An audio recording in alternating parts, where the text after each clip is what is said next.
ತುಮಕೂರು ವಾಯ್ಸ್ಗೆ ಸ್ವಾಗತ ಸ್ನೇಹಿತರೆ.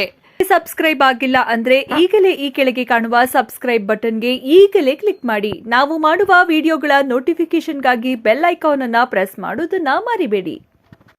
ವೈಯಕ್ತಿಕವಾಗಿ ಆರೋಪಗಳನ್ನ ಮಾಡತಕ್ಕಂಥದ್ದು, ಸೇಡಿನ ರಾಜಕಾರಣ ಮಾಡತಕ್ಕಂಥದ್ದು ಯಾರಿಗೂ ಭೂಷಣ ಅಲ್ಲ.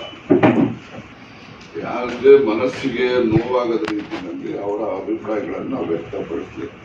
ಮತ್ತೆ ವಿಶೇಷವಾಗಿ ಪರಮೇಶ್ವರ್ ಅವ್ರ ಬಗ್ಗೆ ಆ ರೀತಿಯ ಅವರ ಒಂದು ಘನತೆಗೆ ಕುಂದು ಬರುವ ರೀತಿಯಲ್ಲಿ ಪದಗಳನ್ನು ಬಳಸಿದರೆ ಅದು ಸರಿ ಇಲ್ಲ ಅಂತ ಹೇಳಿ ನಾನು ಸುರೇಶ್ ಗೌಡರಿಗೆ ಮನವರಿಕೆ ಮಾಡತಕ್ಕಂಥದ್ದು ಮತ್ತು ನಾವೀಗಾಗಲೇ ಆ ಪದ ಬಳಕೆ ಮಾಡಿರ್ತಕ್ಕಂಥ ದೃಷ್ಟಿಯಲ್ಲಿ ಅವರು ಕ್ಷಮೆಯನ್ನ ಕ್ಷೇತ್ರದ ಜನರ ಕ್ಷಮೆ ಕೇಳಿದೆ.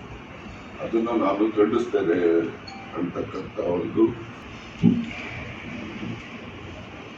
ಗೌರಿಶಂಕರ್ ಅವರು ಮಾಜಿ ಮತ್ತೆ ಹಾಲಿ ಶಾಸಕರಾಗಿರ್ತಕ್ಕಂಥ ಸುರೇಶ್ ಗೌಡ್ರು ಸುರೇಶ್ ಗೌಡ್ರು ತಾಳ್ಮೆ ಇಟ್ಕೋಬೇಕು. ಮತ್ತೆ ನಾನು ಏನು ಸುರೇಶ್ ಗೌಡ್ರು ಅವರು ನಮ್ಮ ವಿಧಾನ ಗ್ರಾಮಾಂತರದಿಂದ 3 ಬಾರಿ ಶಾಸಕರಾಗಿದ್ದರು.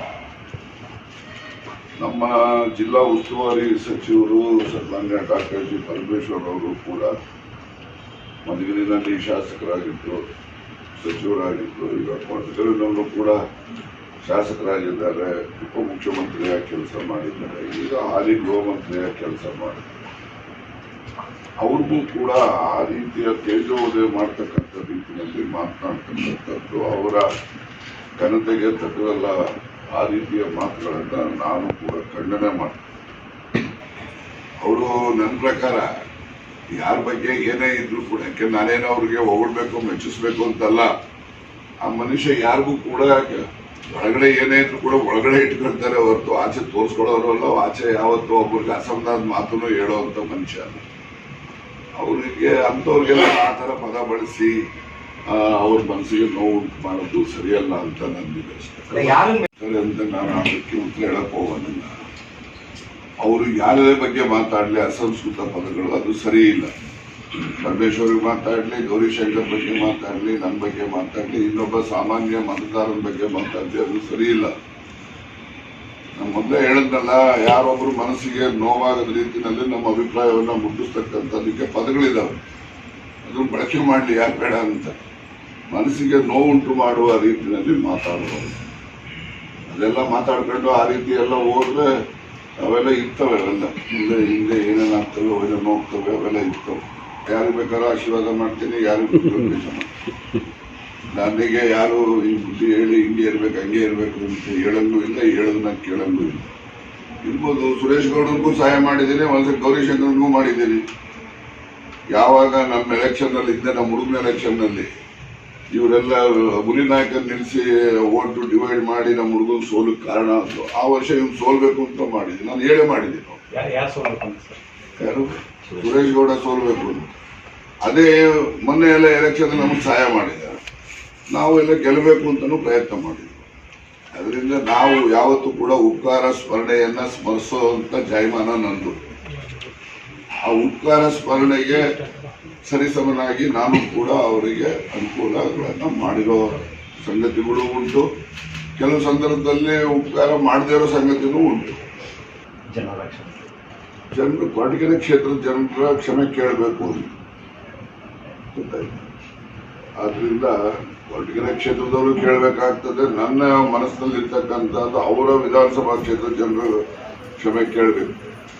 ಯಾಕೆಂದ್ರೆ ಈ ಒಂದು ಸುಸಂಸ್ಕೃತರನ್ನ ಹೊಂದಿರತಕ್ಕಂಥ ಕ್ಷೇತ್ರ ತುಮಕೂರು ಗ್ರಾಮಾಂತರ ಕ್ಷೇತ್ರ. ಮೊದಲಿಂದನೂ ಕೂಡ ನಾವು 62, 67 ಎಲ್ಲಿಂದನೂ ಕೂಡ ನಾವು ಹಿಂದಿನ ಇತಿಹಾಸ ನೋಡ್ತಾ ಬಂದ್ರೆ ಅಲ್ಲಿ ಯಾವತ್ತೂ ಕೂಡ ಬೇರೆ ಬೇರೆ ಎಲ್ಲರ ನೋಡಿ ರಾಜಕೀಯದಲ್ಲಿ ಪಕ್ಷ ದೃಷ್ಟಿ ಮೇಲೆ ಬೇರೆ ಬೇರೆ ದೃಷ್ಟಿಯಲ್ಲಿ ಒಂದು ಗಲಭೆಗಳಾಗ್ತವೆ. ಈ ಕ್ಷೇತ್ರದಲ್ಲಿ ಒಂದೇ ಒಂದು ಗಲಭೆ ಎಲ್ಲೂ ಕೂಡ ಪಕ್ಷದ ಆಧಾರದ ಮೇಲೆ, ಜಾತಿ ಆಧಾರದ ಮೇಲೆ ಗಲಭೆಗಳಾಗಿಲ್ಲ. ಅದು ಒಂದು ವಿಶೇಷತೆ ಗ್ರಾಮಾಂತರ ಕ್ಷೇತ್ರ. ಆ ಒಂದು ದೃಷ್ಟಿನಲ್ಲಿ ಸುಸಂಸ್ಕೃತ ಜನ ಇರ್ತಕ್ಕಂಥ ಕ್ಷೇತ್ರದಿಂದ ಪ್ರತಿನಿಧಿಯಾಗಿ ಬಂದು ಅಸಂಸ್ಕೃತ ಪದಗಳನ್ನು ಬಳಸ್ತಕ್ಕಂಥದ್ದು ಕ್ಷೇತ್ರದ ಜನರಿಗೆ ಮಾಡ್ತಕ್ಕಂಥ ಅವಮಾನ ಅಂತೇಳಿ ನಾನು ಆ ಜನರ ಕ್ಷಮೆ ಕೇಳಬೇಕು ಅಂತ ಒತ್ತಾಯ ಮಾಡ್ತೇನೆ. ಆತುಕವಾಗಿ ನಾನು ಅಷ್ಟೇ ನಮ್ಮ ಜಿಲ್ಲೆಯಲ್ಲಿ ಇರ್ತಕ್ಕಂಥ ಕಾಂಗ್ರೆಸ್ಸಿನ ಎಲ್ಲ ಶಾಸಕರು ಕೂಡ ಪರಮೇಶ್ವರ್ ಆದಿಯಾಗಿ ಲಿಂಚರಾಗಿ ನಾವು ವಿರೋಧ ವ್ಯಕ್ತಪಡಿಸಿದ್ದೇವೆ. ಇವತ್ತು ವಿರೋಧ ಇದೆ, ಮುಂದೆನೂ ಕೂಡ ಇದೆ. ಈ ಎಕ್ಸ್ಪ್ರೆಸ್ ಕೆನಾಲ್ ಹೇಳ್ತಿರಲ್ಲ, ಹೇಳಿದ ಎಕ್ಸ್ಪ್ರೆಸ್ ಕೆನಾಲ್ ನಾನು ಕ್ಯಾಬಿನೆಟ್ ಅಲ್ಲಿ ಏನ್ ನಡೀತು ಅಂತ ನಾನು ಹೇಳ್ಬಾರ್ದು, ಆದ್ರೂ ಕೂಡ ನಿಮ್ಮ ಮಾಹಿತಿಗೆ ಫಸ್ಟ್ ಎಕ್ಸ್ಪ್ರೆಸ್ ಕೆನಾಲ್ ಕ್ಯಾಬಿನೆಟ್ ಅಲ್ಲಿ ಸಬ್ಜೆಕ್ಟ್ ಬಂದಾಗ ವೆಹಿಮೆಂಟ್ ಅಲ್ಲಿ ವಿರೋಧ ಮಾಡಿದವರೇ ಬಂದಿದ್ರು. ನಾನು ಆ ತರ ದೊಡ್ಡ ಪದ ಬಳಸಿ ನಾನು ಮಾತಾಡಲಿ, ಅವರು ಅಷ್ಟೊಂದು ವೆಹಿಮೆಂಟ್ ಆಗಿ ವಿರೋಧ ಮಾಡಿದ್ರು ಕೂಡ ಕಡೆಗೆ ಕ್ಯಾಬಿನೆಟ್ ಅಲ್ಲಿ ಎಲ್ಲ ಚರ್ಚೆ ಮಾಡಿ ಒಂದು ತೀರ್ಮಾನ ಮಾಡ್ತಾರೆ. ತೀರ್ಮಾನ ಮಾಡಿದ್ಮೇಲೆ ನಾನು ಅದಕ್ಕೆ ವಿರೋಧ ಇದ್ದೀನಿ ಅಂತ ಹೇಳಕ್ಕಾಗಲ್ಲ. ಆಚೆ ಬಂದು ಒಳಗಡೆ ನಾವು ಏನೇ ಹೇಳ್ಬೇಕು ಅದನ್ನ ಹೇಳಿದ್ರು.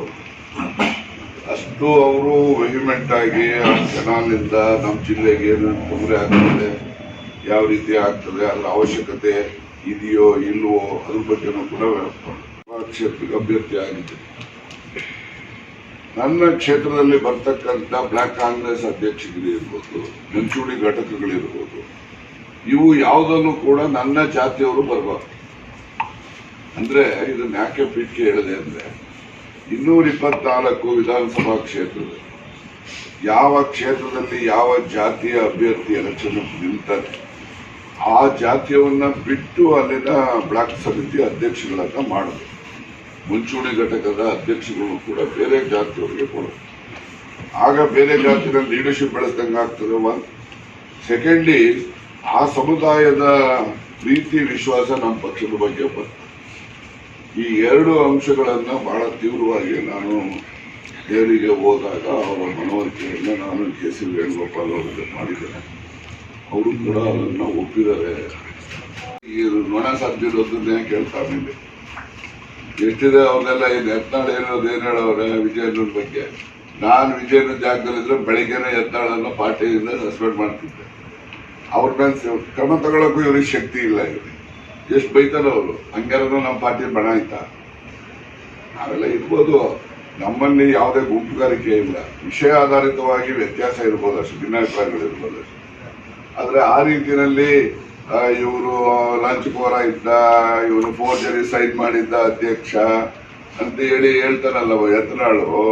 ಅವರು ಸೀನಿಯರ್ ಲೀಡರ್ ಇದ್ದಾರೆ. ಯತ್ನಾಳು ರೈಲ್ವೆ ಮಂತ್ರಿ ಆಗಿದ್ರು ವಾಜಪೇಯಿ ಕಾಲದಲ್ಲಿ. ಸೆಂಟರ್ ಅಲ್ಲಿ ಲೋಕಸಭಾ ಸದಸ್ಯರು, ವಿಧಾನ ಪರಿಷತ್ ಸದಸ್ಯರು, ವಿಧಾನಸಭೆ ಸದಸ್ಯರಿದ್ದಾರೆ. ಅಂತವರು ಬಾಯಲ್ಲಿ ಈ ರೀತಿಯ ತೀವ್ರವಾದ ಆರೋಪಗಳು ಬಂದರೂ ಕೂಡ ಅಟ್ಲೀಸ್ಟ್ ಅವ್ರಿಗೊಂದು ನೋಟಿಸ್ ಕೊಟ್ಟು ಸಮಜಾಯಿಷಿ ಕೇಳೋ ಇಲ್ಲ ಅಂತ ಹೇಳಿದ್ರೆ ಆ ಪಕ್ಷದಲ್ಲಿ ಏನೋ ಶಿಸ್ತಿದೆಯಾ?